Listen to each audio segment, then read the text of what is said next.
ಸರ್ವರಿಗೂ ಶುಭ ಸಂಜೆ. ಕನ್ನಡಕ್ಕಾಗಿ ಒಂದು ಕ್ಷಣ. ಈ ದಿನದ ಒಗಟು: ಅಪ್ಪಪ್ಪ ಮರದೆತ್ತರ ನೋಡು, ಉಳೋ ಹೈದ ಹತ್ತೋದು ನೋಡು, ಮಳೆ ಬೀಳದೆ ಕೆರೆ ತುಂಬೋದು ನೋಡು, ಬಂದ ಬೆಳೆ ದೇವರ ಪಾದ ಸೇರೋದು ನೋಡು. ಹಾಗಾದರೆ ನಾನು ಯಾರು? ಸರಳ ಸುಂದರವಾಗಿದೆ. ಎಲ್ಲರೂ ಪ್ರಯತ್ನಿಸಿ. ಬೇಗ ಬೇಗ ಉತ್ತರ ನೀಡಿ. ನಿಮ್ಮ ಪ್ರಯತ್ನ ನಿರಂತರವಾಗಿರಲಿ. ನಿನ್ನೆ ನಾನೊಂದು ಒಗಟು ಕೇಳಿದ್ದೆ. ಮರದ ಪೆಟ್ಟಿಗೆ, ಅದರೊಳಗೊಂದು ಬೆಳ್ಳಿ ಚೊಂಬು, ಅದರ ತುಂಬ ಕಾಶಿ ಗಂಗೆ. ಉತ್ತರ: ತೆಂಗಿನಕಾಯಿ.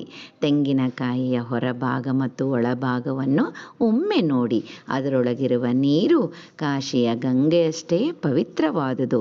ಮತ್ತೊಮ್ಮೆ ಎಲ್ಲರಿಗೂ ಶುಭ ಸಂಜೆ. ಕನ್ನಡಕ್ಕಾಗಿ ಒಂದು ಕ್ಷಣ. ನಿಮ್ಮೊಂದಿಗೆ